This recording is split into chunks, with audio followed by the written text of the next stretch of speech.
O sol do Rio Grande do Norte não perdoava quem andava desprotegido, rachando a terra seca e fritando os miolos de quem cruzava o sertão. Foi nesse inferno de poeira e espinhos que um garoto de berço de ouro e modos finos respirou o ar da Caatinga pela primeira vez. Ninguém que olhasse para o moleque imaginaria que ali estava nascendo o mestre do tabuleiro que faria o estado tremer só de ouvir o vento.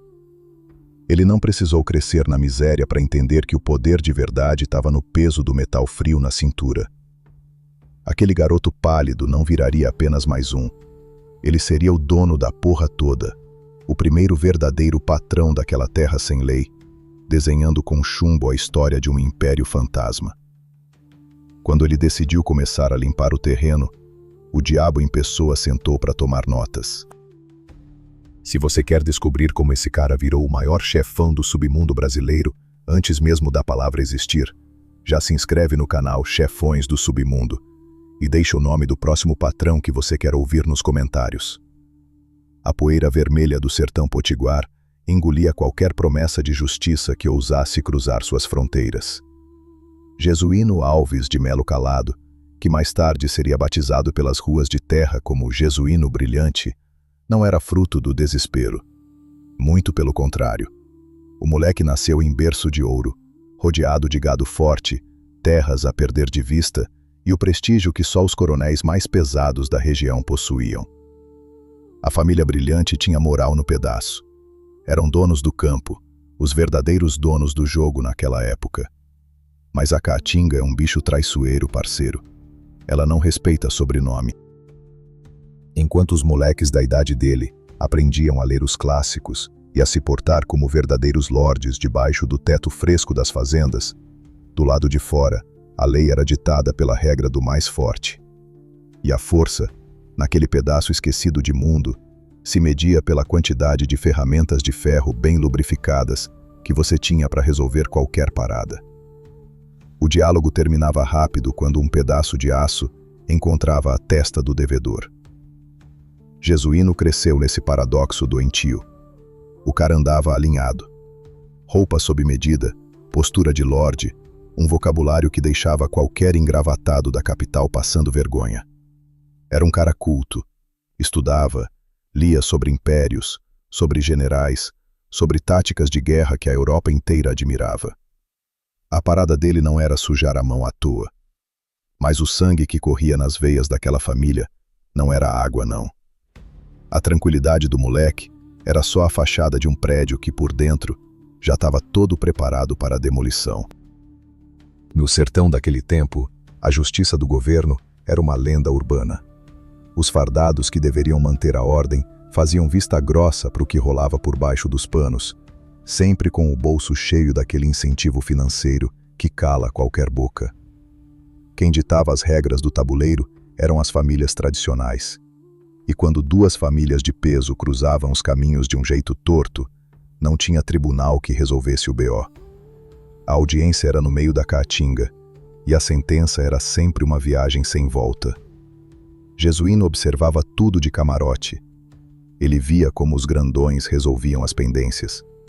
Ele entendia que, no fim das contas, de nada adiantava ter o discurso mais bonito da sala se você não tivesse a disposição de apagar as luzes de quem entrasse no seu caminho. A mente dele trabalhava no silêncio. Um silêncio gelado, calculado, de quem sabe que a qualquer momento a paz vai cobrar a conta. E a moeda de troca naquele lugar era sempre a mesma: fechar o caixão do inimigo antes que ele comprasse a madeira do seu. E pensa num ambiente pesado. O calor de rachar a moleira de qualquer um já deixava o sangue dos moradores fervendo. Qualquer olhar torto na vendinha da esquina, qualquer limite de cerca mal conversado, e pronto. Era motivo suficiente para alguém mandar o vizinho para o saco. A galera não brincava em serviço. As ferramentas de resolver problema andavam sempre engatilhadas, prontas para cuspir fogo no primeiro vacilão que passasse do ponto e achasse que era o dono da rua. Jesuíno não era do tipo que puxava confusão. O moleque era o orgulho do pai, a promessa de um futuro político limpo. Ele era a mente brilhante, o cara que ia usar o cérebro para multiplicar o império da família. Ele escrevia bem, falava manso, e tinha aquele olhar que parecia enxergar a alma de quem estava do outro lado. Mas a vida no submundo não pede licença para invadir a sua casa. Ela chuta a porta, entra com os 2 pés no peito e te obriga a escolher um lado da trincheira. Aquele garoto de roupas impecáveis começou a perceber que os livros e as boas maneiras não serviriam de armadura quando a tempestade chegasse. Ele via os capangas da família, homens com o rosto marcado pelo sol e cicatrizes de batalhas antigas, afiando suas lâminas e limpando os canos de suas peças nos fundos do casarão. O cheiro de óleo queimado e de pólvora se misturava com o cheiro da poeira. Era o perfume do sertão. E de uma forma distorcida e muito silenciosa, Jesuíno começou a gostar intensamente daquele cheiro metálico e perigoso. Ele percebeu que o verdadeiro respeito não vinha dos diplomas pendurados na parede da sala de estar. O respeito, aquele respeito que faz um homem adulto engolir a seco e baixar a cabeça quando você passa, esse só existia quando todo mundo sabia que você tinha o poder de mandar qualquer um dormir para sempre. O patrão não é aquele que grita para se fazer ouvir. O patrão é aquele que fala baixo, sussurra, porque sabe que não precisa levantar a voz quando tem o dom de decidir quem continua respirando amanhã e quem vai ganhar um paletó de madeira hoje. A calmaria antes do furacão é sempre a parte mais assustadora. Nos corredores da casa grande, essa paz tinha um peso sufocante. O ambiente ao redor era um barril gigantesco com um pavio muito curto.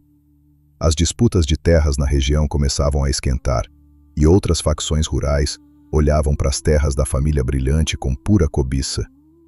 O clima pesava brutalmente. Jesuíno não demonstrava medo, apenas um preparo de gelar a espinha. Ele já sabia que contratos de papel queimam rápido no fogo do ódio. Só faltava a faísca. O estopim que faria o Lorde desaparecer e o patrão assumir a cadeira. O tabuleiro foi aberto e o jogo sem volta começou. A bomba relógio não precisou de muito tempo para zerar o cronômetro. O sertão não comportava 2 donos, e a família Limões achava que a coroa daquele pedaço de terra ficava melhor na cabeça deles. Os Limões não eram de mandar recado por garoto de recado. Eram uma quadrilha travestida de fazendeiros, um bando que resolvia qualquer desacordo com brutalidade e ferramentas muito pesadas. A rivalidade entre os Brilhante e os Limões era uma ferida aberta, purulenta, que contaminava o ar da região inteira. A galera da cidade já sabia que, quando os capangas das 2 famílias se esbarravam pelas ruas de poeira, era bom fechar as portas de casa, apagar o lampião e rezar para a tempestade passar rápido. O estopim dessa guerra de titãs foi um desaforo, uma ofensa imperdoável contra o irmão mais velho de Jesuíno. No código de conduta inquebrável da Caatinga, sangue não é água e honra não se negocia numa mesa de bar. Um membro da família Brilhante foi humilhado em praça pública e no tribunal silencioso do submundo, o veredito para esse tipo de atitude folgada era um só: a cobrança imediata e sem direito a recurso. A notícia chegou na Casa Grande como um trovão rasgando um céu sem nuvens. O patriarca bufou de ódio. Os irmãos mais velhos gritaram promessas de vingança. Mas Jesuíno? Ele ficou calado. Aquele silêncio cortante que incomodava, que deixava a galera do entorno com os nervos à flor da pele. Ele olhou para a vasta biblioteca, para os livros de filosofia europeia e pesados tratados de direito, e percebeu de estalo que aquelas páginas não valiam um centavo furado ali. A diplomacia era uma ilusão perigosa para os fracos. A lei do império, com seus engravatados e juízes de Araque, se vendia por qualquer trocado sujo nas madrugadas. Se a família esperasse pela justiça do homem fardado, o nome dos Brilhante ia virar piada nas rodas de cachaça dos inimigos. Foi exatamente naquele instante de calmaria aterrorizante que a chave virou na cabeça do Lorde. Ele dobrou o paletó de linho fino, guardou as canetas caras e desceu até o porão da fazenda, onde o armamento de verdade descansava sob densas camadas de graxa. Ele não escolheu a ferramenta mais chamativa do arsenal, mas sim a mais precisa. um pedaço de ferro gélido, rústico e pesado, que cabia perfeitamente na palma da sua mão.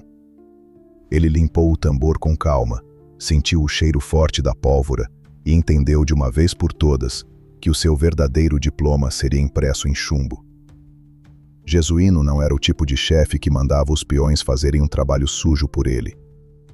Se era para inaugurar um novo lote no cemitério da cidade, ele mesmo faria as honras da casa. Ele estudou minuciosamente a rotina do alvo principal, o líder encharcado de arrogância da família Limões, que teve a audácia de desrespeitar seu sangue. O Lorde calculou cada passo, cada sombra, cada rota de fuga, usando aquela inteligência afiada como navalha para montar uma armadilha sem falhas. Não era sobre raiva cega de moleque, era pura estratégia de xadrez. Ele queria que o recado ficasse cravado na mente de todos os habitantes daquele fim de mundo. No fim de tarde de um dia sufocante, quando o sol já se preparava para se esconder atrás dos cactos gigantes, o encontro inevitável aconteceu. O líder dos Limões cavalgava tranquilo, cercado pela falsa segurança de quem achava que estava por cima da carne seca e que ninguém ousaria cobrar a conta. Ele não percebeu que a sua passagem de ida para o outro lado já estava comprada, carimbada e pronta para ser entregue. Jesuíno surgiu do nada, como uma miragem assustadora emergindo da poeira levantada pelo vento. Não houve discussão. Não houve aquele bate-boca clássico dos filmes baratos.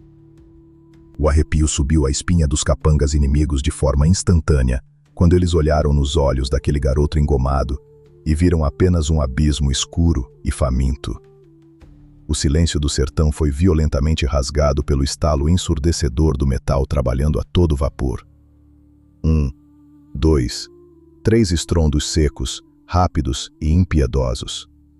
O líder dos Limões foi arremessado da cela antes mesmo de o cérebro dele registrar o que estava acontecendo, despencando feito um saco de batatas inútil no chão de terra rachada. Aquele que antes cantava de galo e pisava nos outros, agora só encontrava o descanso eterno, deitando no pó para não levantar nunca mais. Os capangas do cara, vendo o patrão esticar as canelas ali mesmo numa poça avermelhada, entraram em pânico absoluto. Alguns vacilaram e tentaram puxar suas próprias ferramentas da cintura, mas Jesuíno não piscou uma única vez. A precisão do Lorde era cirúrgica e diabólica. Com a frieza de um maestro regendo uma sinfonia infernal, ele mandou mais 2 vacilões direto para o colo do capeta, limpando o terreno de forma rápida e impecável. O recado foi entregue com um selo de brutalidade que a região não via há muitas décadas. Ele não apenas defendeu a honra abalada da família, ele mandou um aviso claro e sonoro para todo o estado de que as regras do jogo tinham acabado de mudar radicalmente. O garoto pálido e estudioso agora caminhava de volta para casa com a postura de quem acabava de fechar sua primeira grande conta no banco sombrio do submundo. Jesuíno olhou para os corpos esparramados na poeira antes de virar as costas. Ele não sentiu nojo, não sentiu pena, não sentiu absolutamente nada do remorso que os padres das igrejas locais tanto pregavam nos domingos. Muito pelo contrário, meu parceiro. Uma adrenalina sombria, um poder inebriante subiu pelas suas pernas, acelerou o coração e tomou conta do seu cérebro por completo. A sensação avassaladora de segurar o destino final de outros homens na ponta do dedo indicador era o vício mais pesado que ele já tinha provado na vida. E ele estava completamente encantado logo no primeiro gole dessa substância invisível. Ali não tinha mais espaço para o menino frágil que lia romances românticos à sombra das árvores na varanda da casa grande. O batismo de chumbo queimou a sua antiga identidade até virar cinzas, transformando-o em algo completamente novo, frio, afiado e extremamente perigoso. Ao guardar a peça fumegante de volta na cintura, ele sentiu o peso da responsabilidade nas costas, mas, acima de tudo, sentiu o peso do respeito conquistado na marra. Quando ele retornou para a fazenda, não precisou abrir a boca uma única vez para contar o que tinha acontecido na estrada. O cheiro de enxofre impregnado nas roupas finas e o olhar vazio, escuro como a noite mais fechada no deserto, diziam tudo.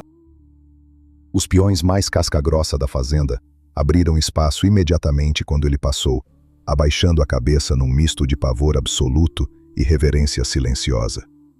O respeito, no fim das contas, custava apenas alguns gramas de metal bem direcionado no alvo certo. A notícia de que o jovem herdeiro dos Brilhante havia despachado de uma vez só os cabeças da família rival correu o sertão muito mais rápido que fogo em mato seco durante o mês de agosto. A praça estava limpa, o orgulho estava lavado, mas o preço cobrado por esse movimento foi altíssimo. O governo central não podia simplesmente ignorar o fato de que um acerto de contas daquele tamanho tinha rolado bem debaixo do seu nariz, especialmente envolvendo figuras carimbadas e cheias da grana da elite rural. A recompensa pela cabeça de Jesuíno foi rapidamente desenhada, assinada e carimbada nos gabinetes sujos dos políticos locais, que precisavam mostrar serviço para a capital. Mas a grande verdade é que o Lorde já não se importava com as leis escritas em papel. Ele sabia profundamente que o seu retorno ao convívio pacífico da sociedade engravatada estava cancelado para sempre. O caminho agora era um só, e era uma pista expressa, esburacada e sem retorno, em direção à escuridão total. O garoto riquinho empacotou suas coisas mais vitais, reuniu os aliados mais fiéis e, com sangue nos olhos, e olhou para as vastas terras da família pela última vez, antes de dar as costas para o conforto. Ele estava pronto e decidido a trocar as paredes seguras de alvenaria pelos paredões traiçoeiros de pedra da Caatinga.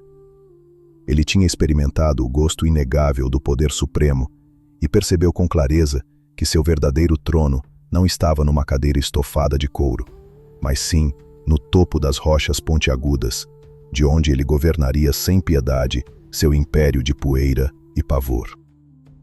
O menino estudioso e polido ficou enterrado no passado. O patrão assumiu o controle de vez, e o inferno acabava de ganhar um novo e implacável gerente. A noite do sertão engoliu Jesuíno como um leão devora sua caça na escuridão. Deixar a imponência da Casa Grande para trás não foi um ato de desespero precipitado, mas o primeiro passo milimetricamente calculado de um rei marchando em direção ao seu novo castelo, feito de pedra e espinhos. O conforto macio dos lençóis de linho e a sofisticação dos jantares servidos em porcelana fina deram lugar, de uma hora para outra, ao chão de terra batida e ao vento cortante que castigava o rosto, feito uma navalha cega enferrujada. Ele não olhou por cima do ombro uma única vez. O passado era apenas um espelho quebrado, inútil, e o futuro imponente e sombrio se desenhava nas sombras alongadas da Caatinga. Esse labirinto verde e seco, cheio de garras escondidas, é exatamente o lugar onde os homens fracos perdem a sanidade mental, mas onde os indivíduos realmente fortes, aqueles forjados a fogo grosso, viram lendas imortais. As roupas de corte fino e botões caros foram rapidamente substituídas pelo couro grosso, a armadura rústica e indispensável de quem decide abraçar a escuridão absoluta sem hora para voltar. Com um grupo seleto de aliados leais, homens brutos que já tinham as mãos completamente sujas da mesma lama e da mesma pólvora, o antigo Lorde atravessou a fronteira invisível e cruzou o abismo rumo ao agitado universo paralelo do submundo rural. A Caatinga, meu parceiro, é um deserto cruel disfarçado de floresta baixa, um território extremamente hostil que mastiga, engole e cospe fora quem ousa entrar ali sem pedir permissão aos deuses locais. Mas Jesuíno não entrou pedindo licença para absolutamente ninguém. Ele chegou desferindo um chute brutal nas portas daquele inferno natural e, sem a menor cerimônia, puxou a cadeira principal para sentar na cabeceira da mesa pesada. O silêncio antigo e sagrado das pedras escaldantes foi quebrado em poucos dias pelos sussurros temerosos de que um novo e colossal poder estava se erguendo, pedaço por pedaço, no meio da poeira. Aos poucos, as sombras mais obscuras do sertão começaram a se mover silenciosamente na direção dele. Eram os renegados natos, os bastardos esquecidos pelo sistema luxuoso da capital, homens rudes que já não tinham nome limpo em nenhum cartório do estado, ostentando apenas apelidos assustadores, sussurrados no terror noturno das vilas isoladas. Fugitivos experientes, jagunços soltos sem um mestre para guiar a coleira, indivíduos com um currículo de vida totalmente manchado e ostentando uma passagem de trem com rota apenas de ida, carimbada profundamente na testa. O Lorde não os rejeitou com nojo ou superioridade.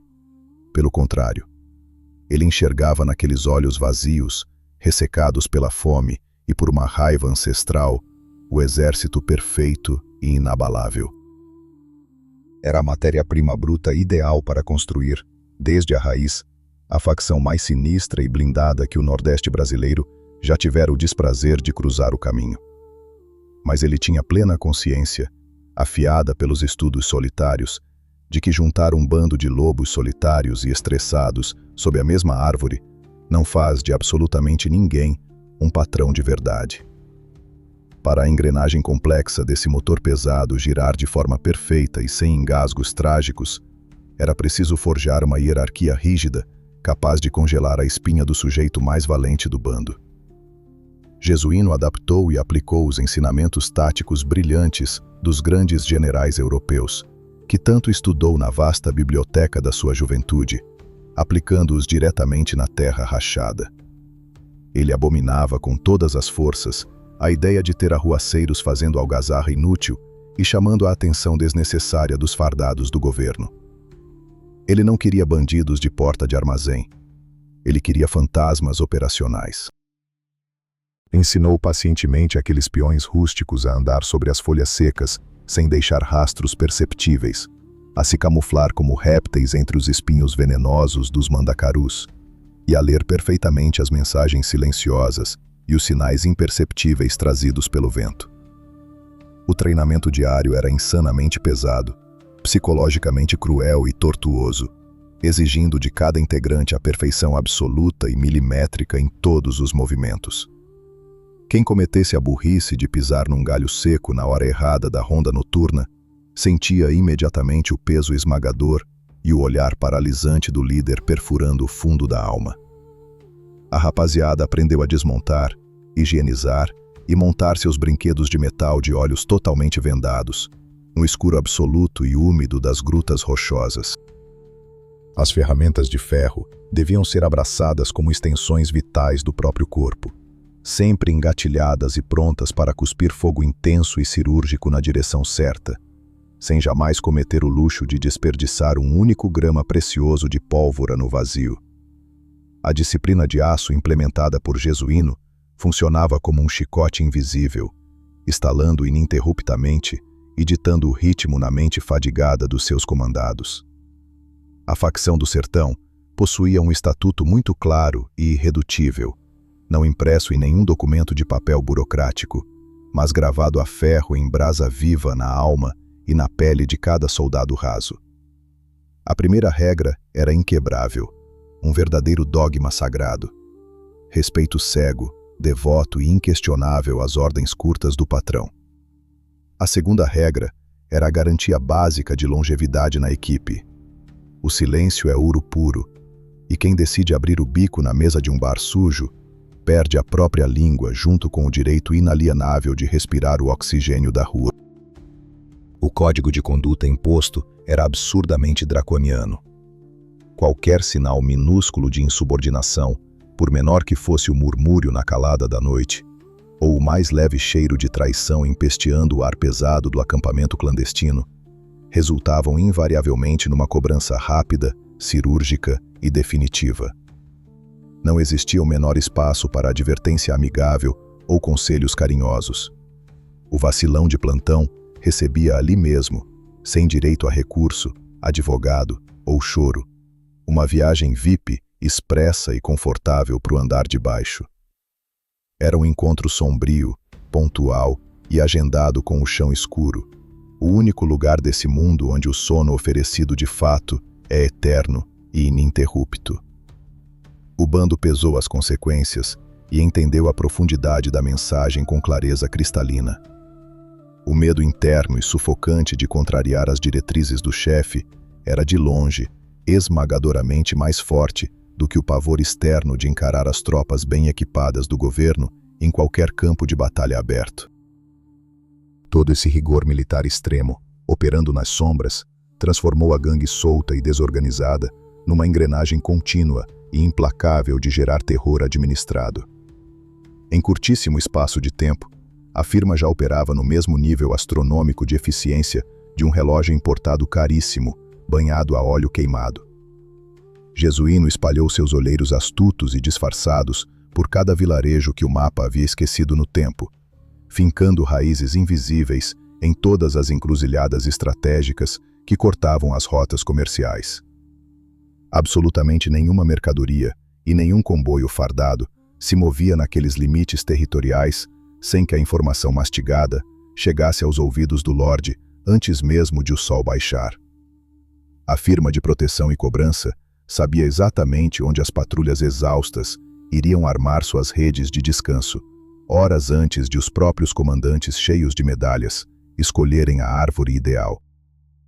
As estratégias refinadas e impiedosas de guerrilha, os ataques de choque velozes e o recuo invisível para as entranhas da Caatinga deixavam as autoridades completamente tontas, girando em círculos frustrantes como presas fáceis e indefesas. A organização não deixava rastros ou assinaturas bobas. Eles entregavam aos homens da lei apenas a visão humilhante da poeira abaixando, do estrago monumental feito e do prejuízo milionário contabilizado nos cofres públicos.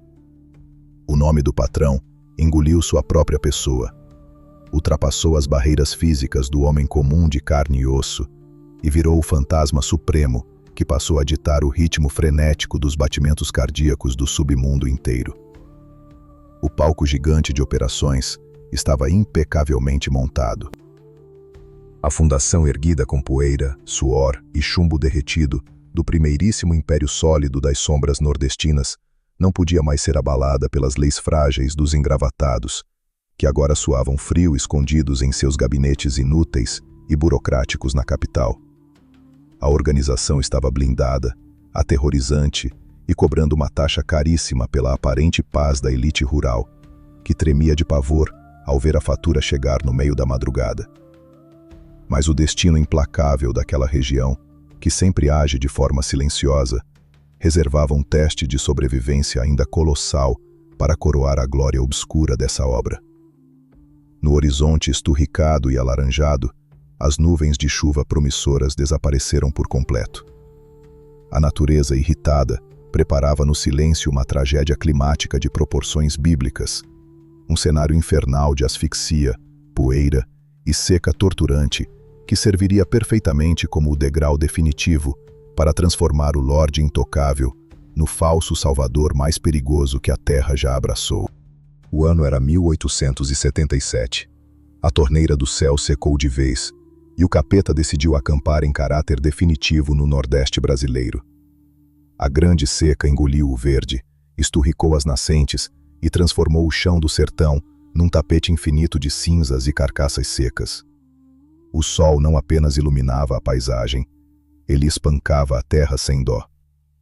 As plantações viraram pó de vidro sob os pés descalços, o gado caía duro antes mesmo de soltar o último berro, e os moradores caminhavam pelas estradas de barro feito esqueletos ambulantes, cobertos apenas com uma fina e ressecada camada de couro velho. Era um cenário de absoluto fim de mundo, um apocalipse silencioso e particular, onde uma simples gota de água virou a moeda mais cara do mercado clandestino. A natureza cobrava uma fatura pesadíssima, mas o verdadeiro veneno que exterminava a população não vinha da falta de nuvens. O veneno escorria livre, leve e solto pelos corredores limpos e perfumados dos palácios na capital, onde a engravatada cúpula política fingia que o desespero do interior era apenas um boato exagerado de camponeses ignorantes. Enquanto o povo chupava raiz de cacto para enganar as engrenagens do estômago vazio, as polpudas verbas de socorro financeiro e material, mandadas pelo Império, tomavam um desvio absurdamente sinistro. Os coronéis de terno, os exatos mesmos senhores que posavam de benfeitores nas capas de jornal, desviavam descaradamente as carretas entupidas de mantimentos para encher até o teto os seus próprios armazéns secretos. O esquema estrutural era um ralo imundo, um buraco negro engolindo os grãos de feijão e a carne seca que deveriam manter a massa respirando mais um dia. Os comboios gordos passavam roncando por estradas distantes, com soldados muito bem alimentados na escolta de proteção, enquanto as crianças famintas fechavam os olhos para sempre nas calçadas esburacadas. A injustiça governamental cheirava a carne podre, um odor pesado que o vento nordestino carregava direto para os esconderijos rochosos, onde a facção do sertão afiava suas garras e observava calmamente o tabuleiro. Jesuíno, sentado de forma impecável em cima do seu trono de pedras afiadas, analisava a catástrofe social com a mente gélida e milimetricamente calculista de um verdadeiro mestre do xadrez marginal. O Lorde entendia no íntimo uma regra de ouro implacável que os velhos generais europeus dos seus livros sempre deixaram muito clara. Construir um império usando apenas o peso do chumbo e o terror psicológico é até uma tarefa fácil para quem tem disposição. Mas para manter as muralhas desse castelo de pé a longo prazo, você precisa obrigatoriamente da devoção cega, irracional e fanática da massa popular. O pavor absoluto faz o recruta abaixar a cabeça e engolir a saliva, mas a fome saciada faz o povo te idolatrar ferozmente até a última gota de suor que escorrer da testa. O estrategista brilhante percebeu de imediato que a desgraça incalculável daquela seca histórica era a maior oportunidade de expandir os negócios que o destino já tinha colocado em suas mãos enluvadas. Ele bateu o martelo e decidiu que era a hora exata de dar um golpe cinematográfico, misturando a violência brutal com a caridade de fachada. O patrão iria financiar a construção da própria santidade, arrancando da mão dos canalhas oficiais aquilo que lhes foi confiado. A ordem incontestável desceu por toda a hierarquia da firma, como um raio desgovernado atingindo o solo seco. A instrução tática era clara e sem espaço para dupla interpretação. Os alvos principais, a partir daquele minuto, não eram mais os rivais rurais do passado, mas sim as imensas carroças abarrotadas do governo imperial. As rotas empoeiradas por onde as mercadorias desviadas tentavam passar na surdina foram mapeadas minuciosamente pelos melhores olheiros da organização. Quando o comboio pomposo, cercado pelos engomados homens de bota presilha, entrava num gargalo natural e sufocante da Caatinga, a mágica sombria e coreografada acontecia perfeitamente. Os fardados da escolta, de repente, se viam cercados por um batalhão de sombras emergindo das rochas. A poeira vermelha subia, engolindo completamente a linha de visão das autoridades, enquanto o som mecânico, metálico e extremamente arrepiante das ferramentas sendo engatilhadas de uma só vez ecoava feito trovão nos paredões de pedra. Os peões treinados do patrão não entravam em cena para negociar ou conversar fiado. O choro ensurdecedor dos brinquedos de metal, rasgando o vento frio, fazia a escolta estatal entender no mesmo milissegundo que tentar resistir àquela abordagem era simplesmente comprar no crédito um bilhete só de ida para o além. Os guardas que tinham o mínimo de apego à própria respiração entendiam a matemática rápida, jogavam os equipamentos pesados na poeira e levantavam os braços aos céus, entregando de bandeja e sem nenhum orgulho toda a carga valiosa que os engravatados tentavam monopolizar nos bastidores. Aquele sujeito que, numa explosão de pura burrice, dava uma de herói estúpido e tentava sacar sua peça da cintura, recebia quase na velocidade da luz a visita fulminante do aço grosso voando a 1000 por hora, fechando as suas contas bancárias e terrestres ali mesmo, sem preenchimento de papelada, sem inquérito e sem espaço para choro de viúva. O chão absorvia em silêncio o prejuízo bilionário do Estado, enquanto os soldados da facção limpavam o terreno da emboscada com uma velocidade impressionante e uma logística operacional impecável. Em minutos cravados no relógio, dezenas de toneladas de farinha, carne e suprimentos importados evaporavam da rota oficial e sumiam sem deixar rastros nas entranhas invisíveis e labirínticas da Mata Cinzenta. A mercadoria tinha acabado de ganhar um novo gerente executivo, e esse gerente sabia exatamente como administrar cada centavo daquele saque para comprar o ativo mais valioso e escasso da praça: a lealdade canina e incondicional. As noites calmas que se seguiam diretamente às operações de redirecionamento logístico de carga se tornavam um espetáculo social profundamente perturbador e fascinante. Nos vilarejos totalmente esquecidos no tempo, onde a esperança de sobrevivência já tinha feito as malas, a gangue bem armada chegava deslizando no escuro, num silêncio tumular. Eles não chegavam metendo as duas botas na porta, arrombando fechaduras ou espancando os mais velhos, como tradicionalmente faziam as brutais patrulhas da lei, correndo atrás de propina. Eles surgiam feito anjos da noite, montados em cavalos abarrotados de sacas pesadas até o limite da exaustão dos animais. Quando os primeiros raios de sol nasciam avermelhados no horizonte, as famílias castigadas abriam com medo suas portas rachadas de taipa e encontravam caixas e fardos inteiros de comida fresquinha, repousando calmamente na varanda de casa. O homem altivo que o governo carimbava nos jornais diários como o demônio em pessoa, descia suavemente de sua cela, olhava nos olhos fundos dos oprimidos e entregava em mãos o sustento rico em proteínas que impedia a fome de mandar mais crianças inocentes para debaixo da terra de forma prematura. A mente conservadora do povo nordestino simplesmente entrou em curto-circuito. O mesmo cara mascarado que apagava cruelmente as luzes das autoridades engravatadas era o único sujeito que botava de verdade o jantar forte na mesa esburacada de madeira. O fora da lei frio e implacável foi transformado em minutos na única salvação real e palpável de uma terra completamente amaldiçoada pela burocracia.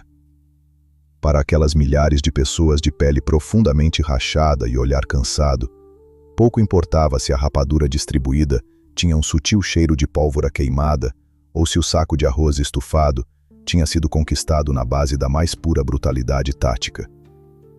A miséria não tem tempo para analisar a ética, e a fome aguda jamais julga o currículo sujo ou os antecedentes criminais de quem estende o braço oferecendo um prato fundo.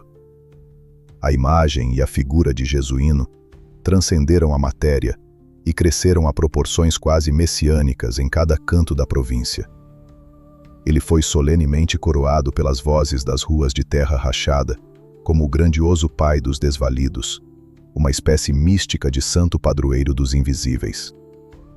Cada indivíduo humilde que recuperava o brilho nos olhos com a carga entregue de graça pela firma, tornava-se instantaneamente, num passe de mágica, um soldado fanático e extremamente protetor do seu vasto exército sem uniforme. O patrão fechou com sucesso absoluto o monopólio corporativo da devoção civil, girou a chave no cofre e engoliu o cadeado. O fenomenal retorno sobre esse gigantesco investimento filantrópico nos porões do submundo foi o golpe de mestre silencioso que deixou todas as autoridades imperiais cambaleando de tontura e vergonha. Da noite escura para o dia claro, a tão temida e respeitada polícia ficou subitamente cega, surda e vergonhosamente inoperante.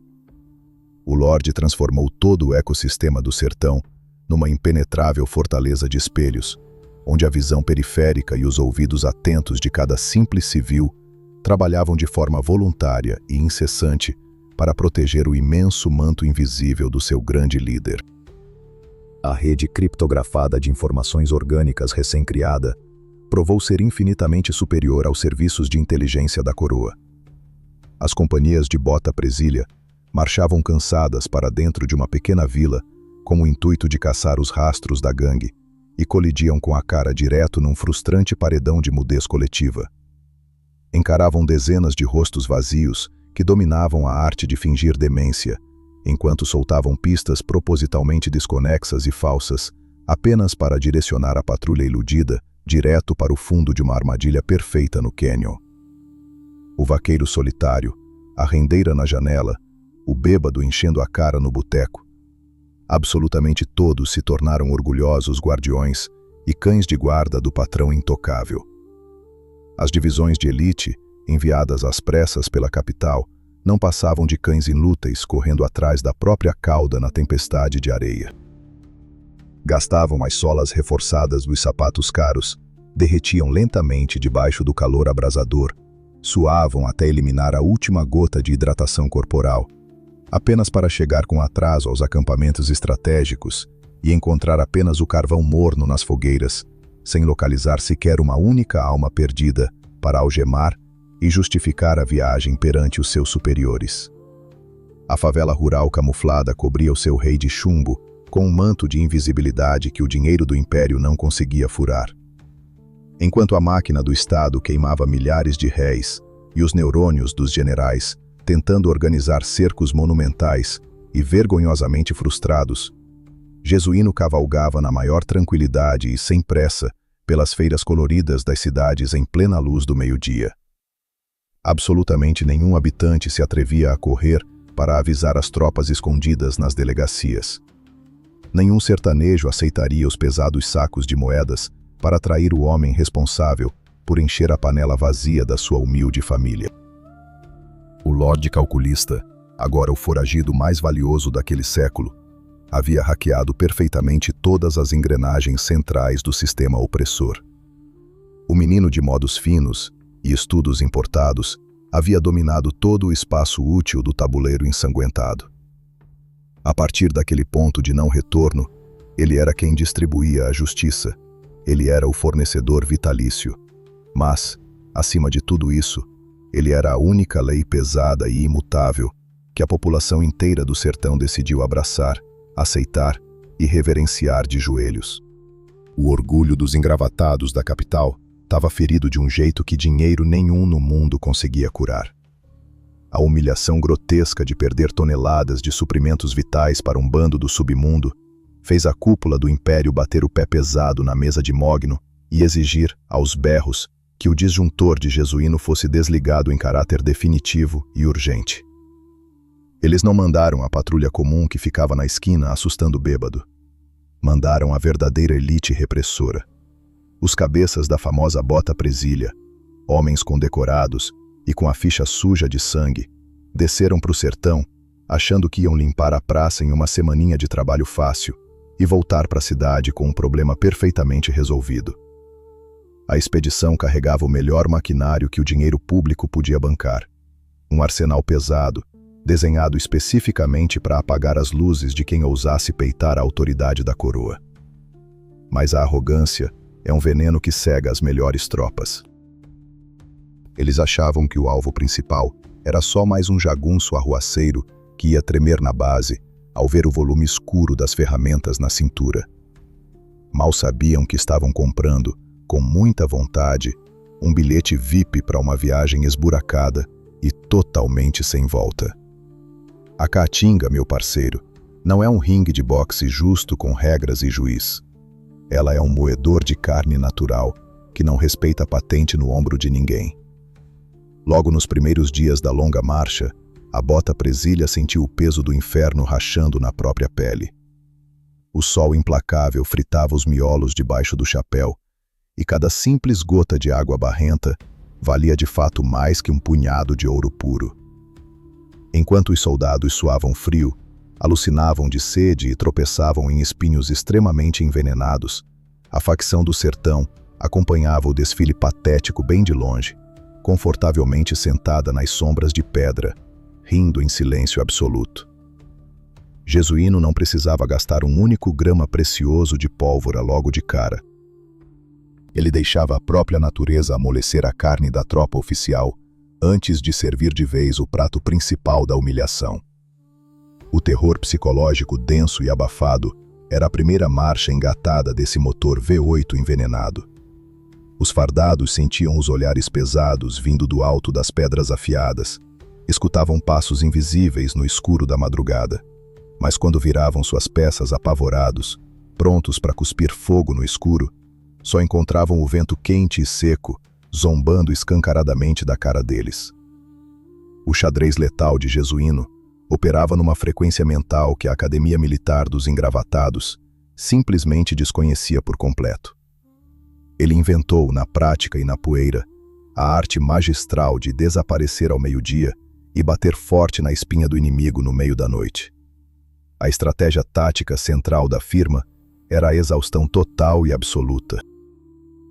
O patrão mandava a rapaziada deixar rastros cirurgicamente falsos na poeira vermelha, marcas de pata de cavalo que guiavam o governo raivoso direto para os piores labirintos de pedra sem qualquer saída. A bota presilha marchava feito mula cega por dias seguidos, rasgando a pele grossa nos mandacarus gigantes, plenamente crentes de que estavam finalmente encurralando a facção do chefe. E justamente quando os fardados entravam num desfiladeiro estreito, sufocante, com os nervos esticados no limite da loucura, a sinfonia pesada do terror começava de supetão. As imensas paredes do cânion de repente ganhavam vida. O silêncio milenar do deserto era brutalmente rasgado pelo som mecânico e horripilante de dezenas de ferramentas sendo destravadas em uníssono no lado alto. Um barulho metálico que instantaneamente congelava o sangue quente de qualquer comandante condecorado. Não existia aquele confronto aberto de cinema, nem aquela trocação de ideia cara a cara, onde os dois lados se encaram de pé. O que chovia do alto das pedras, de repente, era um temporal cerrado de aço grosso, rápido, impiedoso e totalmente invisível. A equipe treinada do jesuíno atirava de posições cirúrgicas e milimetricamente ocultas na rocha. Os soldados do Império entravam num estado de choque paralisante. A cada estrondo seco que ricocheteava nas pedras quentes, um fardado era enviado de expresso para o andar de baixo, sem tempo cronológico sequer de entender a origem fatal daquela encomenda rápida.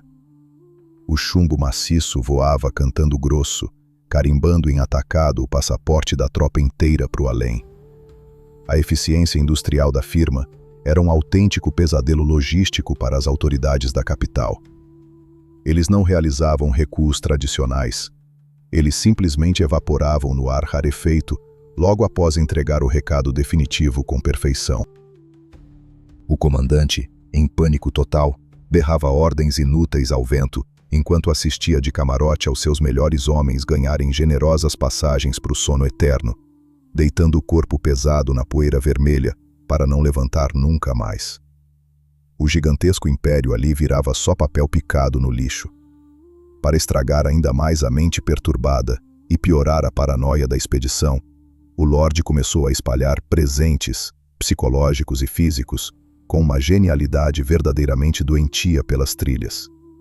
Ele não depositava sua confiança cega apenas nos canos quentes das peças seguradas por seus capangas leais. O chão seco por onde a temida bota presilha obrigatoriamente caminhava foi antecipadamente preparado com puro veneno. Trilhas estreitas situadas perto dos raros e disputados poços de água barrenta escondiam armadilhas extremamente voláteis. Potes rústicos de cerâmica, recheados até a borda de pólvora negra e chumbo miúdo, ficavam enterrados sob falsas camadas de folhas secas e areia fina. Um passo em falso de um soldado exausto, um tropeço infeliz na pedra errada, e o chão abaixo das botas explodia de baixo para cima, numa nuvem infernal de terra e estilhaços pontiagudos, limpando o terreno ao redor em frações de segundo e mandando meia patrulha para despachar direto no balcão do Criador. O pavor rastejante e asfixiante dominou a tropa de cabo a rabo. Ninguém mais no batalhão confiava onde a própria bota pisava. Cada sombra alongada pelas árvores retorcidas parecia uma emboscada iminente e devastadora. O espaço geográfico natural foi brilhantemente transformado no aliado mais brutal que o crime organizado daquela época poderia desejar. Mas a obra de arte suprema e insuperável de crueldade tática era a clássica emboscada do falso recuo metódico. Quando a tropa esgotada achava que tinha surpreendido o bando inimigo no campo aberto, Jesuíno ordenava calmamente que seus homens corressem de forma estabanada, fingindo um puro desespero desorganizado. O governo, farejando o cheiro atraente e doce da vitória final, babava de ódio atrás da presa, correndo sem freio e perdendo completamente qualquer resquício de formação tática. A euforia do triunfo fácil cegava por completo a tropa. Isso durava exatos 2 minutos, até o momento letal em que a gangue inteira cruzava uma pequena fenda rochosa previamente mapeada e sumia por completo da vista panorâmica. Quando os afoitos fardados passavam afoitos pelo exato mesmo ponto da pedra, percebiam que haviam sido abraçados por um círculo geométrico perfeito de canos escuros, apontados com precisão cirúrgica para suas cabeças suadas. O feitiço virava brutalmente contra o caçador num único piscar de olhos assustados. A caça dava a volta silenciosa no tabuleiro de xadrez e engolia os flancos do império de uma só vez, fechando as contas milionárias e passando a régua definitiva, sem deixar sequer testemunhas vivas para contar a versão oficial da história de terror. A humilhação imposta era tão violenta e massacrante que os poucos sobreviventes preferiam inventar insanidade e pedir baixa da polícia do que calçar as botas de novo para pisar naquele maldito sertão. O deboche máximo, a facada mais funda de todas contra a imagem do sistema repressor imperial, no entanto, acontecia bem longe do teatro de operações e do fogo cruzado. Enquanto dezenas de soldados com as melhores e mais caras fardas se arrastavam na poeira desértica, comendo ração mofada, delirando de febre e esperando o inevitável próximo ataque invisível que os colocaria de vez para dormir eterno, Jesuíno dava um show inexplicável de arrogância pura no centro da área urbana. Ele entrava perfeitamente calmo nas cidadezinhas em plena luz do dia, pisando forte e macio. Amarrava o próprio cavalo na praça central, caminhava até a barbearia local e mandava o funcionário suado fazer a barba com navalha bem afiada, mantendo sempre a postura altiva e intocável de um rei caminhando tranquilamente pelo seu jardim particular. Depois, o Lorde tomava um café muito forte e quente na calçada, observando as ruas. O detalhe impressionante que humilhava a coroa até o tutano: absolutamente nenhum morador, nenhum lojista e nenhuma criança corria desesperada para avisar as tropas governamentais acampadas a apenas 2 quadras curtas dali. A cegueira coletiva dos habitantes virou o escudo e a maior blindagem de defesa do chefão. A polícia despejava fortunas incontáveis de dinheiro vivo, prometendo recompensas por apenas uma palavra. Mas a lealdade do povo miserável em relação à firma era forjada de titânio puro. Jesuíno não estava apenas dominando e vencendo com sobra o jogo perigoso de gato e rato. Ele tinha arrancado o tabuleiro inteiro da mesa e quebrado os pedaços na própria cara atônita dos engravatados. O poderoso império sangrava rios de dinheiro dos seus cofres públicos e gordos para conseguir financiar sem sucesso uma caçada estupidamente inútil que só servia para gerar despesas absurdas e encomenda de caixões maciços de madeira pesada. Patrulhas estatais inteiras começaram, em protesto silencioso, a se recusar a subir a serra empoeirada para caçar fantasmas armados.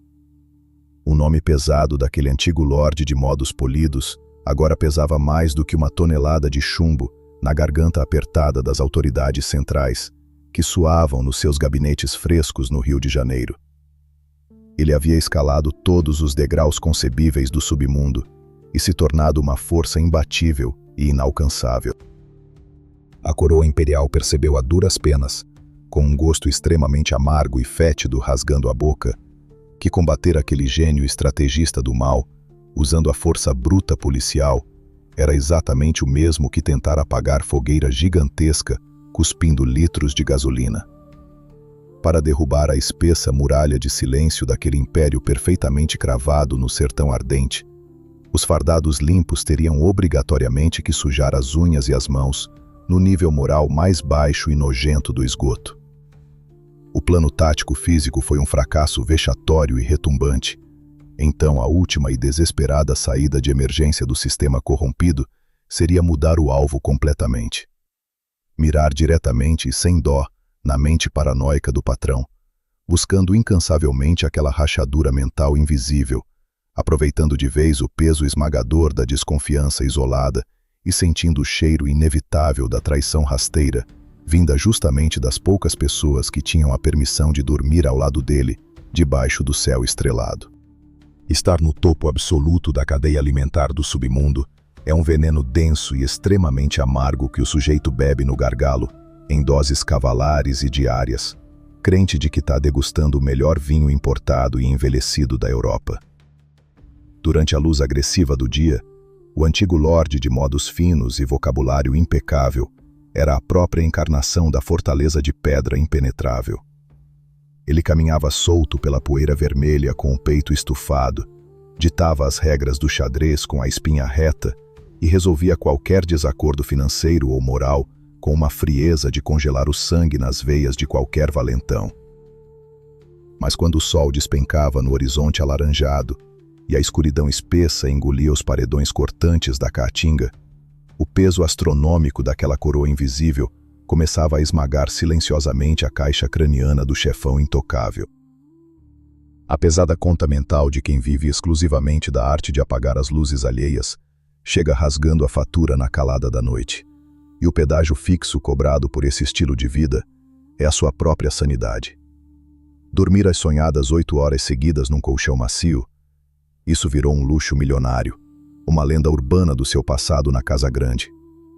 Na rotina amaldiçoada de quem carrega a chave principal do cemitério pendurada no pescoço, fechar os 2 olhos de uma só vez na madrugada é o exato mesmo que preencher e assinar, de livre e espontânea vontade, o próprio atestado de encerramento das atividades terrenas.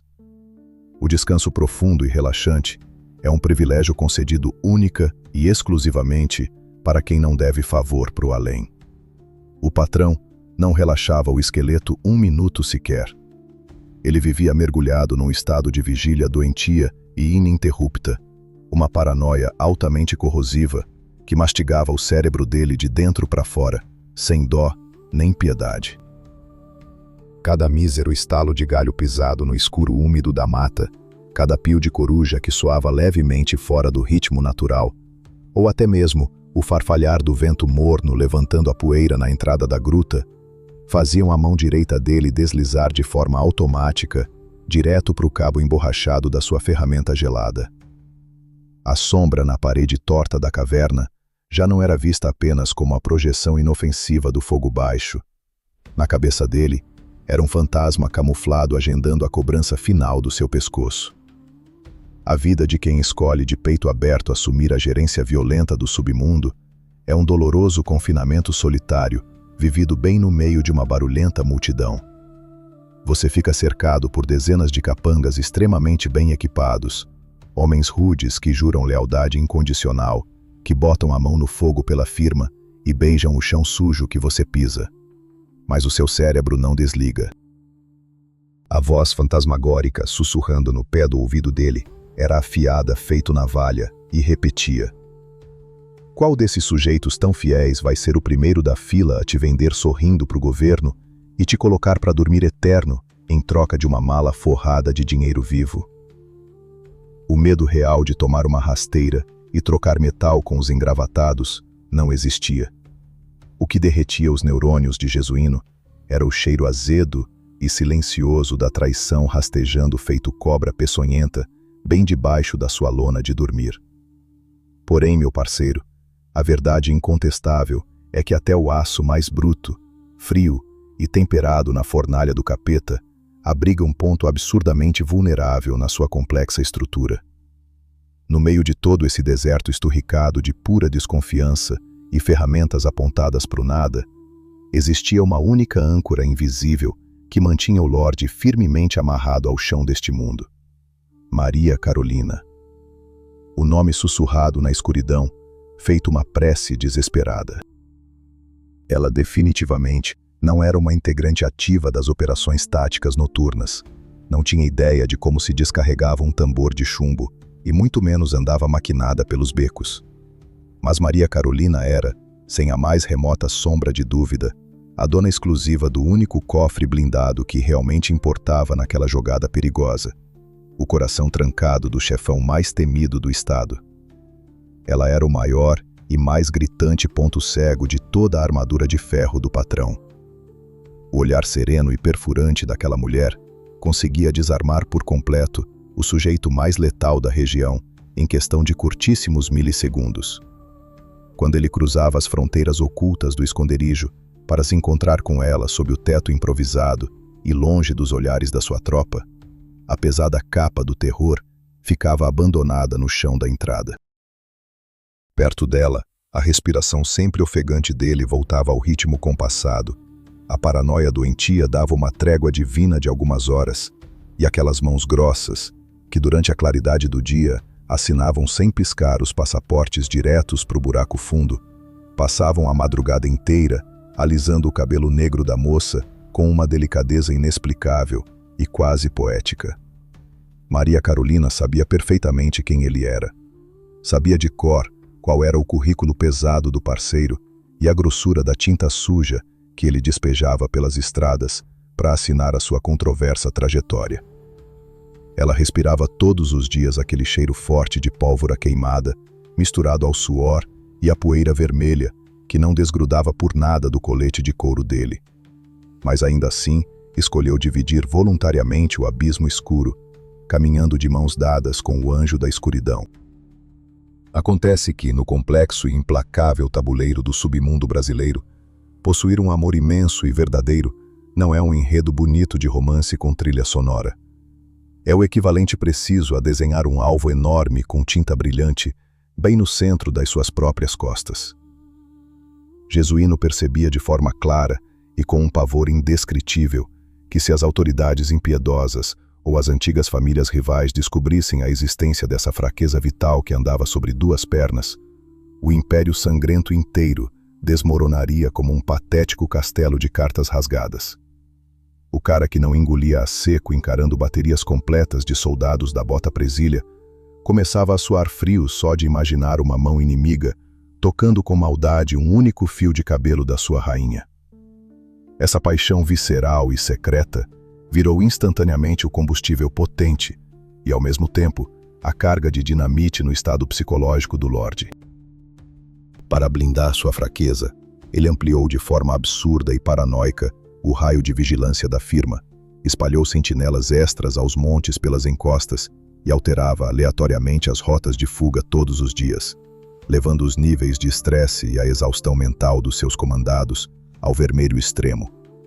O clima dentro do acampamento clandestino começou a pesar e a azedar de um jeito que os veteranos da facção jamais tinham presenciado em todos aqueles anos de atividade intensa. As madrugadas frias, rasgando o vento da caatinga, ganharam contornos de um pesado terror psicológico, dignos de um roteiro eletrizante de cinema. O líder passava as noites em claro, sentado de costas coladas na rocha sólida, a única tática primitiva para garantir que ninguém o pegaria totalmente pelo ponto cego das costas, com a sua ferramenta pesada devidamente destravada e repousando pronta sobre as coxas rijas. O olhar escuro, fundo e perfurante do patrão varria lentamente, da esquerda para a direita, os rostos sujos e apagados dos seus aliados mais antigos, que ressonavam jogados na poeira rala ao redor da fogueira vermelha.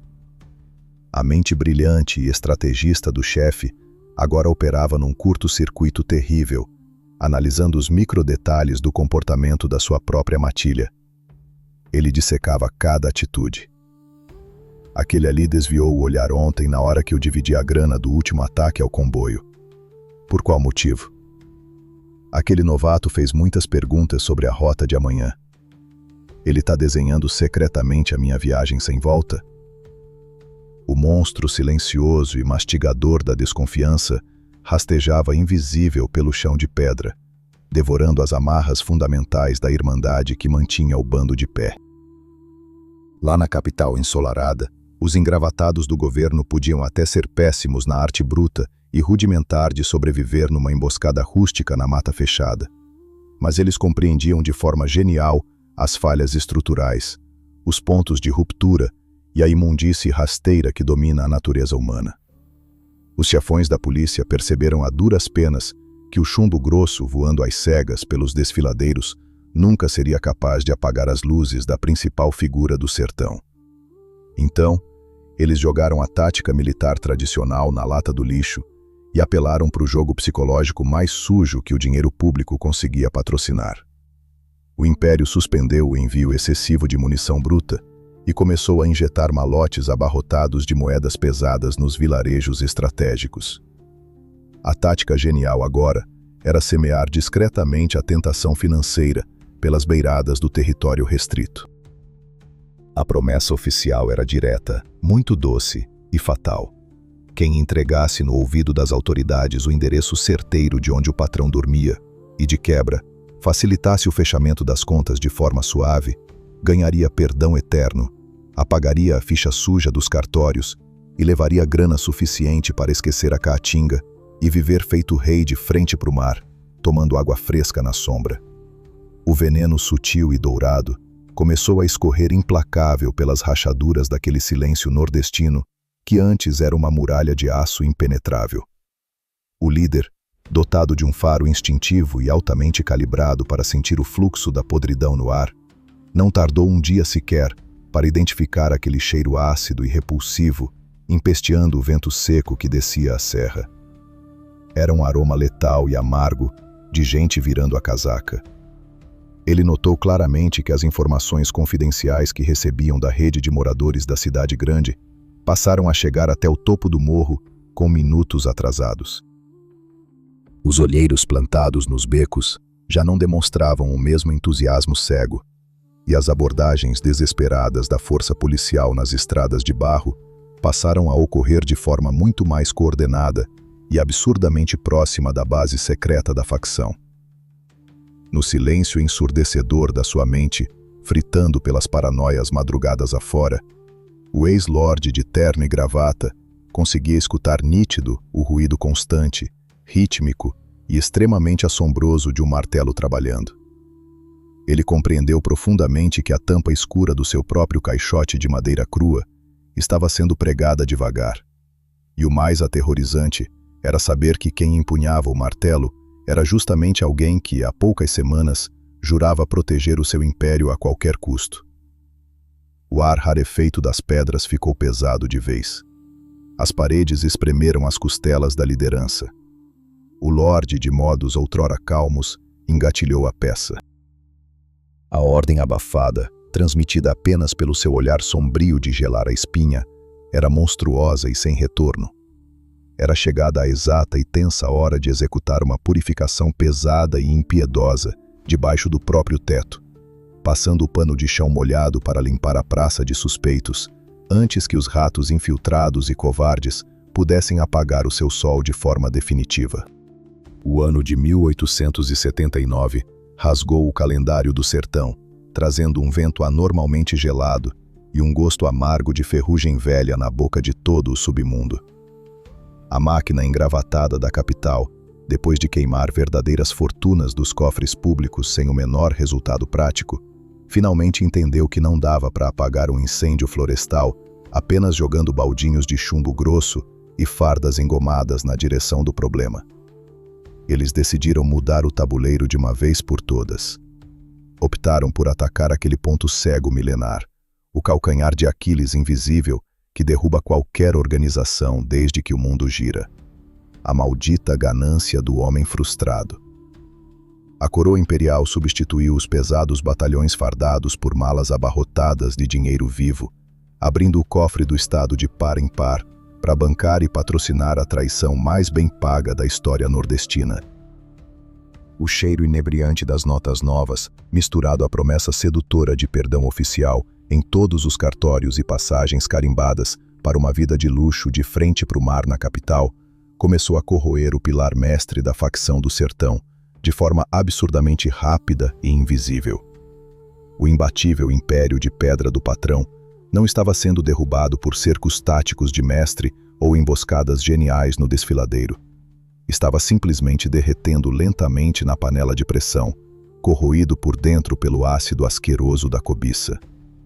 A lealdade canina que antes blindava o Lorde e sua organização começou a exibir fissuras profundas, e a luz reveladora do sol batia justamente nos cantos escuros onde os ratos, silenciosos e gulosos, já começavam a multiplicar o plano de aposentadoria final do seu chefe.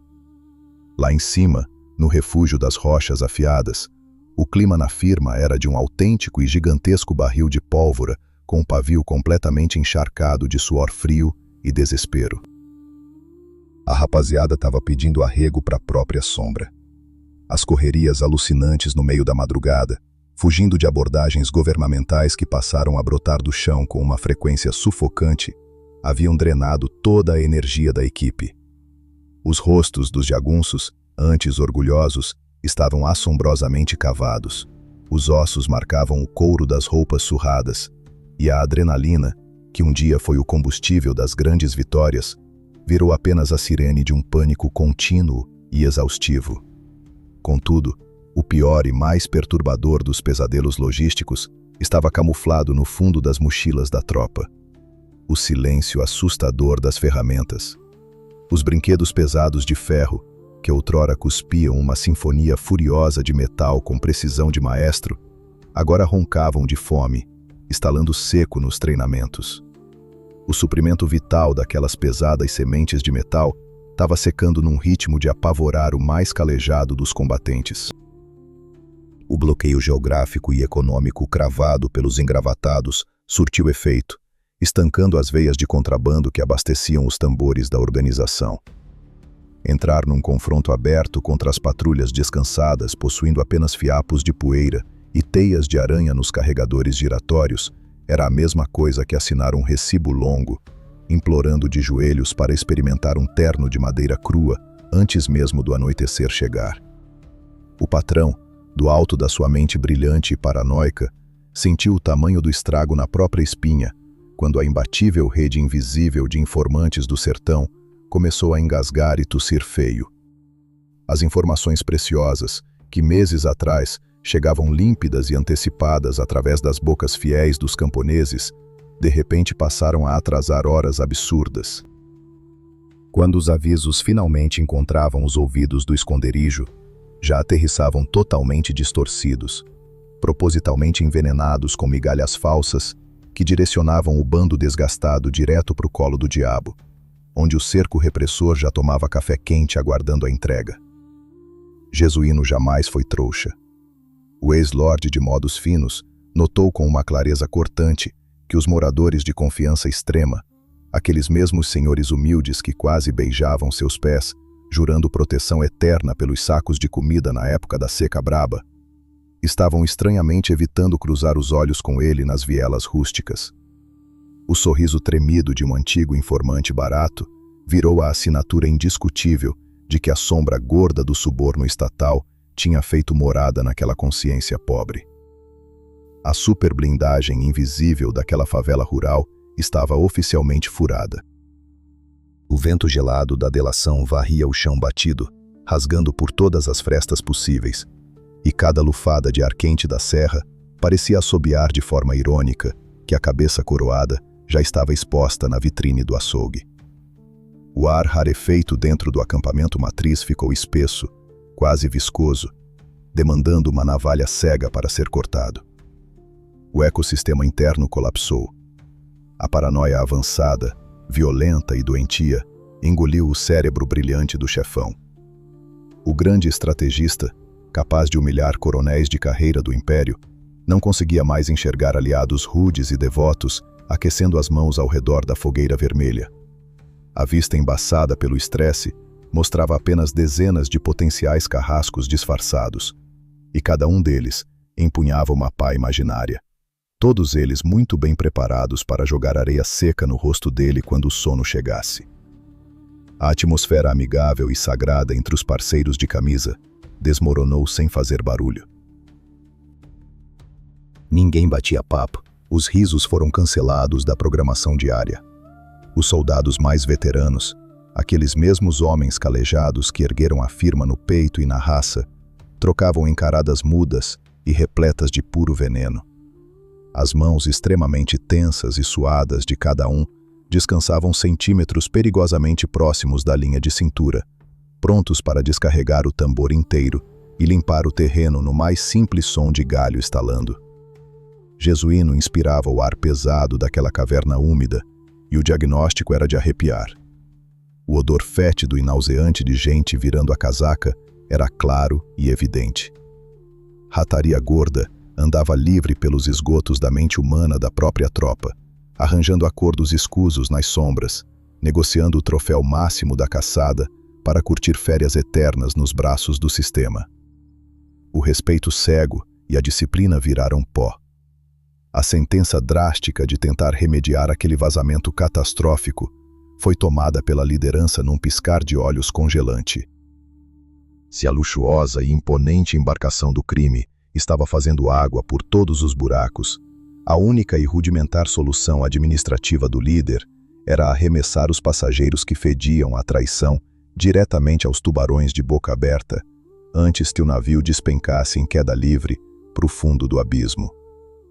No mais absoluto e perturbador silêncio, Jesuíno decretou uma das faxinas internas mais brutais, pesadas e implacáveis de toda a história criminal brasileira, aplicando o castigo definitivo dentro dos limites sagrados do próprio quintal. A diretoria da firma não pedia atestado de prova, não colhia impressões, nem abria audiência defensiva para lamentos emocionados no canto do ouvido.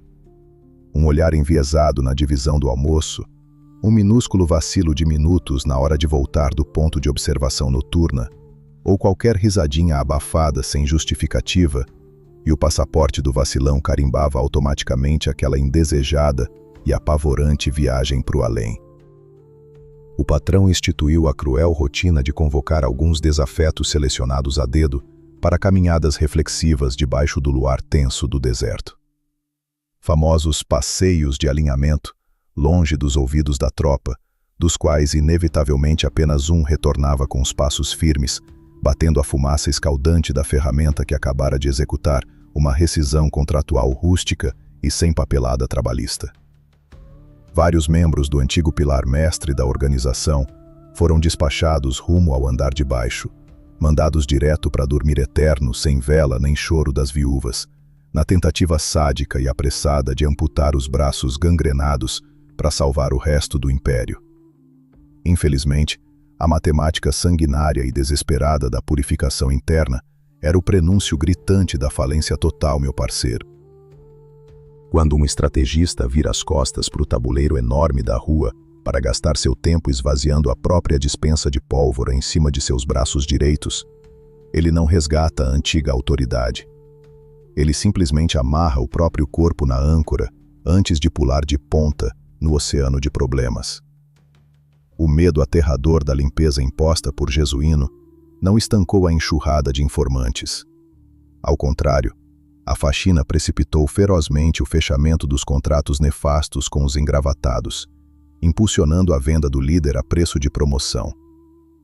Enquanto o Lorde perdia preciosos dias apagando as luzes de suspeitos menores que muitas vezes mal sabiam onde ficava a latrina do acampamento, os grandes tubarões, os pássaros cantores de alto escalão do bando, já haviam aberto a caixa de segredos com um sorriso no rosto, sentados nas poltronas estofadas dos quartéis da Bota Presília.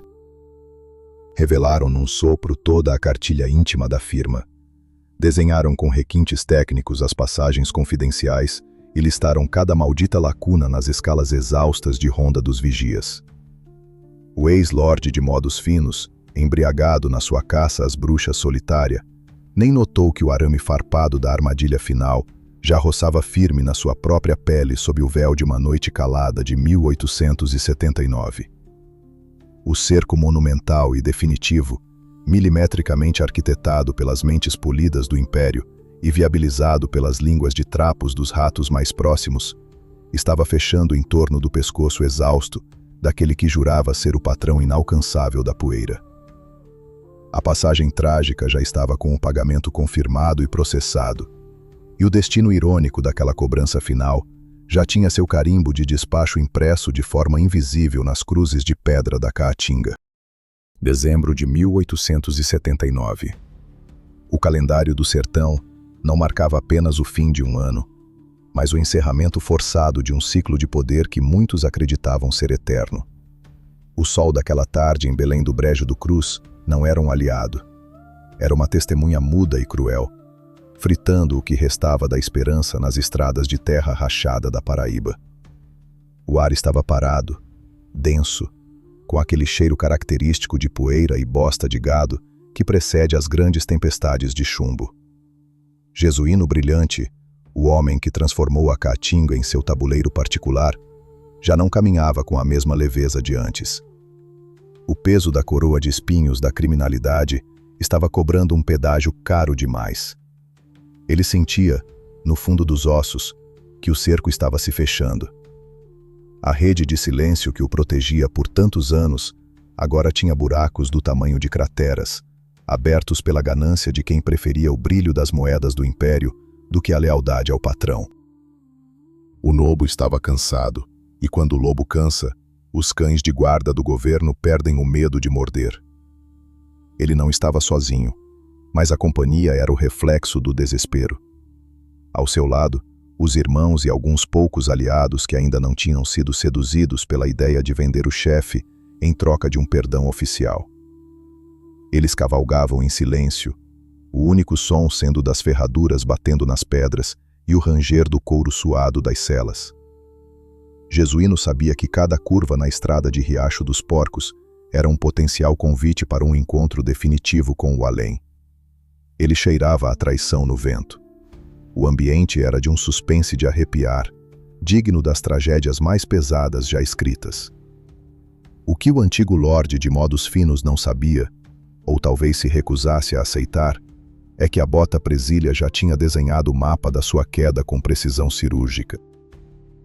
No alto das pedras, camuflados pelo cinza das rochas e pelo verde seco da mata, os homens do cabo Preto Limão, um sujeito que carregava o ódio ancestral da família rival no peito e a autoridade da farda no ombro, esperavam apenas o sinal para começar a sinfonia final. A emboscada foi um espetáculo de covardia e estratégia militar. Quando o bando de Jesuíno entrou no gargalo estreito do desfiladeiro, o mundo pareceu prender a respiração por um milésimo de segundo. E então, o inferno decidiu abrir as portas. O silêncio do sertão foi violentamente rasgado não por vozes de prisão, mas pelo estalo metálico e seco de dezenas de ferramentas sendo acionadas ao mesmo tempo lá do alto. Não houve diálogo. Não houve chance para o Lorde puxar o vocabulário polido e tentar uma saída diplomática. O governo não queria conversa. Queria limpar a praça de uma vez por todas. A primeira chuva de aço grosso desceu pesada, ricocheteando nas pedras e buscando a carne de qualquer um que estivesse no caminho. O barulho era ensurdecedor, um rugido de ferro que fazia os cavalos empinarem em pânico, jogando seus cavaleiros no chão de poeira vermelha. Era o caos coreografado, uma dança de poeira e fogo onde o prêmio principal era o silêncio eterno do homem mais procurado do Brasil. Jesuíno, mesmo pego de surpresa, mostrou por que tinha chegado ao topo da hierarquia do submundo. Com a frieza de quem já tinha despachado muitos inimigos para o andar de baixo, ele saltou da cela e buscou o abrigo precário das pedras. Suas próprias peças, sempre bem lubrificadas e prontas para o serviço, começaram a responder à altura. O patrão trabalhava com as duas mãos, devolvendo os presentes de chumbo, com uma precisão que fazia os soldados da bota Presília recuarem por um instante. Mas a matemática era cruel e não jogava a favor da facção. De um lado, uma tropa descansada, bem alimentada e com estoque infinito de munição oficial.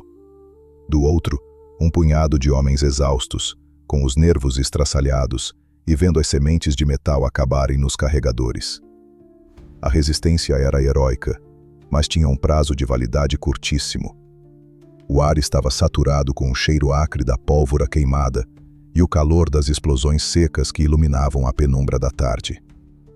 Foi no meio desse turbilhão de aço e fumaça que o destino resolveu bater o martelo. Enquanto o Jesuíno tentava coordenar uma manobra de recuo para salvar o que restava do bando, um beijo gelado e definitivo de metal perfurou sua resistência. O impacto foi seco, jogando o corpo do Lorde contra a terra dura que ele tanto amava e tanto sangue já tinha feito derramar. A dor não veio de imediato. Veio um frio, uma dormência que subia pelas pernas e começava a apagar as luzes da sua consciência.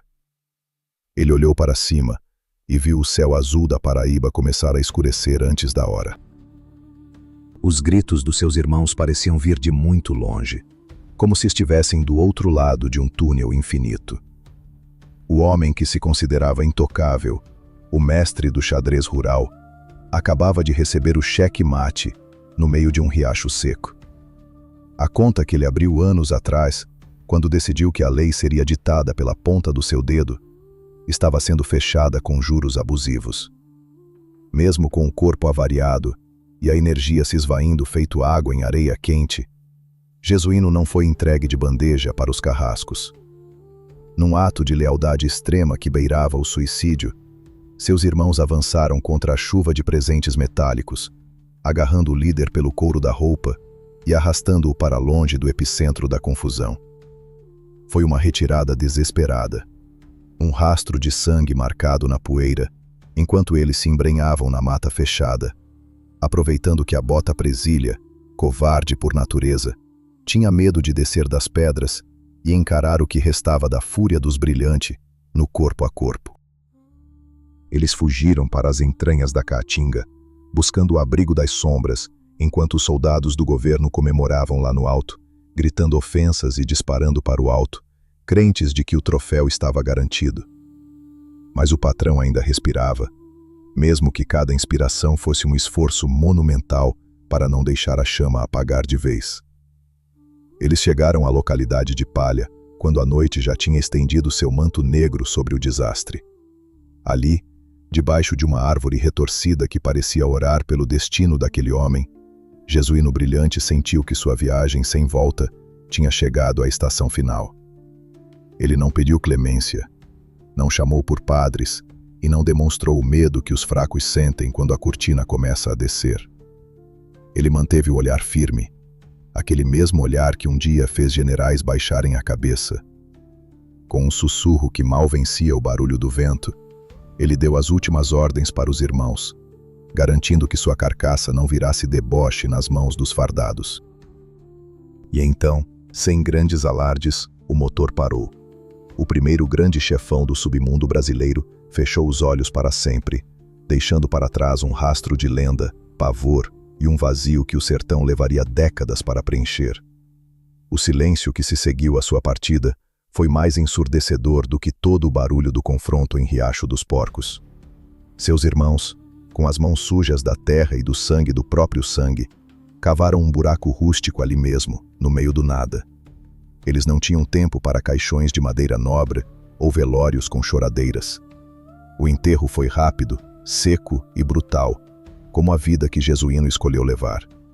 Cobriram o corpo com a terra avermelhada, camuflaram o local com galhos secos e pedras, tentando apagar qualquer rastro que pudesse guiar os cães de caça do Império até o repouso do guerreiro.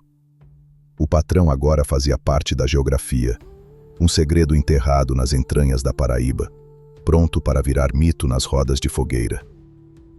Mas a paz de Jesuíno seria tão curta quanto foi sua vida de lorde. O governo não aceitaria um túmulo sem nome como resposta. Eles queriam o recibo da limpeza da praça. Eles queriam a prova física de que o sol de Jesuíno tinha se apagado para sempre.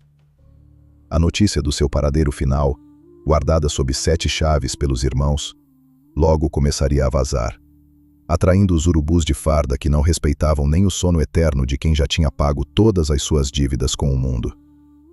A queda em Belém do Brejo do Cruz foi o fim do homem de carne, mas o início de uma perseguição póstuma que transformaria um crânio num objeto de estudo e deboche nacional. O Lorde tinha partido, mas a história de como ele humilhou o sistema, até depois de deitar no pó, estava apenas começando a ser escrita com a tinta da infâmia e do sangue.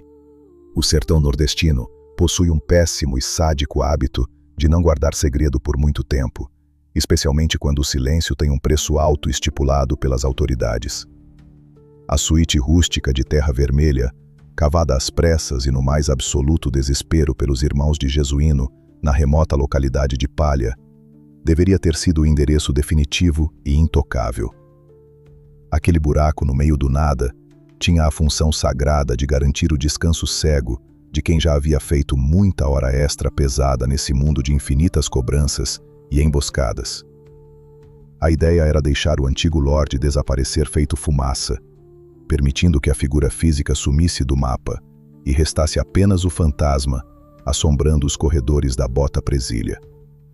Mas o Império, meu parceiro, carrega no peito um ego de vidro muito frágil que estilhaça fácil. Não bastava para os engravatados da capital simplesmente ouvir boatos de que o patrão da poeira tinha finalmente fechado as contas, carimbado seu passaporte sem volta e embarcado de vez no trem fantasma. O sistema opressor precisava urgentemente de um recibo físico. A coroa precisava provar para a massa miserável que a lenda era feita de carne e osso, que a imbatível fortaleza de chumbo havia deitado na terra fria para nunca mais levantar. A notícia do endereço oculto não demorou a vazar pelos cantos das estradas, porque na roleta suja do submundo, a velha lealdade tem prazo de validade curtíssimo quando malotes forrados de dinheiro estatal começam a circular livremente. As tropas do governo marcharam de volta para a região, desta vez não para trocar calor e derramar suor sob a sinfonia das ferramentas metálicas, mas sim para agir como verdadeiros saqueadores de túmulos. Eles queriam violar a última porta trancada do chefe do bando. Os fardados acharam o lote clandestino, abriram a terra vermelha com pás pesadas e encontraram a carcaça calada daquele homem que por muitos anos fez o estado inteiro tremer só com a menção do seu apelido. Num ato de pura barbárie fria, covarde e nojenta, totalmente fantasiada de glória militar e procedimento técnico, a bota presilha sacou de suas facas afiadas e separou brutalmente o cofre de ideias do Lorde do resto do seu corpo estático.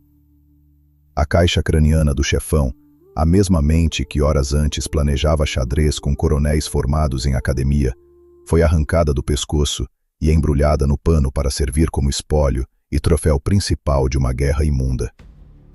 A macabra e bizarra viagem desse troféu de osso é um roteiro doentio que o cinema moderno teria muita dificuldade de inventar. O crânio de Jesuíno Brilhante foi embalado numa caixa de luxo e despachado de primeira classe direto para os salões muito polidos e cheios de frescura do Rio de Janeiro, a intocável capital de onde os canalhas comandavam a miséria. Ali, nas salas brancas e bem iluminadas dos laboratórios imperiais, médicos de jaleco engomado, sujeitos limpos que nunca sentiram o cheiro rascante de pólvora queimada no meio de uma emboscada no desfiladeiro, começaram a medir e examinar a peça de marfim, usando fitas métricas e compassos caros. A chamada ciência moderna daquela época, embalada por teorias europeias racistas e elitistas, jurava de pé junto para quem quisesse escutar que a maldade profunda, aquela capacidade de mandar dezenas de inimigos para dormir eternos sem piscar o olho ou tremer o pulso, estava milimetricamente desenhada e impressa nas curvas fechadas, nos desníveis e na estrutura do próprio osso da testa. Eles queriam mapear a anatomia física do monstro sertanejo. Era uma tremenda piada de mau gosto, um espetáculo grotesco de cinismo. Enquanto os pomposos doutores tentavam encontrar a residência exata do mal esfregando e girando a caixa craniana do ex-lorde sertanejo, a verdadeira e corrosiva perversidade do país continuava calmamente sentada nas poltronas de veludo macio do Congresso Nacional. Os verdadeiros arquitetos da desgraça continuavam assinando decretos e desviando de forma criminosa a comida de quem estava literalmente virando poeira e secando ao sol no vasto Nordeste. A carcaça óssea de Jesuíno, o pote onde antes fervilhavam as táticas de guerrilha mais perigosas da época, foi parar numa prateleira de vidro gelada dentro do Museu Nacional, amplamente exposto aos olhos curiosos do público leigo como uma autêntica aberração da natureza. O crânio estava ali, funcionando como um aviso cínico e silencioso do poderoso sistema para qualquer indivíduo que ousasse peitar as diretrizes ditadas pelos engravatados intocáveis. Mas os respeitados doutores e generais, cheios de medalhas no peito, cometeram um gravíssimo erro estratégico de cálculo. Eles acreditaram piamente que, ao arrancar a cabeça da liderança suprema e prender num armário protegido do Instituto de Pesquisas, estariam apagando em definitivo a luz da firma da Caatinga e limpando o pedaço para a eternidade. Que gigantesca e amarga ilusão! Você pode muito bem pregar com força os pregos na tampa de madeira do caixote final de um homem, empurrá-lo 7 palmos direto para o buraco fundo e jogar cal por cima. mas simplesmente não existe fechadura blindada no mundo capaz de aprisionar um legado invisível. Aquele garoto de roupas impecáveis que largou as canetas finas da Casa Grande para reger monumentais e barulhentas sinfonias de metal, virou, para todo sempre, o autor indiscutível do mais pesado livro de regras intocável do submundo brasileiro. Jesuíno não se resumiu a ser apenas mais um indivíduo revoltado gritando sozinho no deserto escaldante. Ele foi a própria instituição pioneira. Ele rasgou o chão duro e plantou com as próprias mãos calejadas a semente maldita do cangaço estruturado. Décadas antes de o país conhecer e tremer diante do famoso sucessor cego de um olho, aquele líder que usava estrelas de prata no chapéu de couro e que aterrorizaria as tropas volantes nordestinas no século seguinte, as brilhantes táticas de sobrevivência e terror já tinham sido meticulosamente patenteadas pelo Lorde dos Brilhantes. A arte sombria de evaporar feito fumaça nas pedras pontiagudas, os brutais ataques coordenados que não deixavam testemunhas respirando para contar história, e o cerco paralisante de emboscadas psicológicas foram todos testados, aprovados e cravados na enciclopédia das ruas por ele. Jesuíno foi o mestre visionário que percebeu, lá atrás na poeira de 1877, o que todos os grandiosos líderes corporativos das enormes facções atuais conhecem profundamente e aplicam de cor e salteado. O terror constante e a promessa de fazer o chumbo grosso cantar mantém as patrulhas governamentais da Bota Presília correndo longe dos limites da área.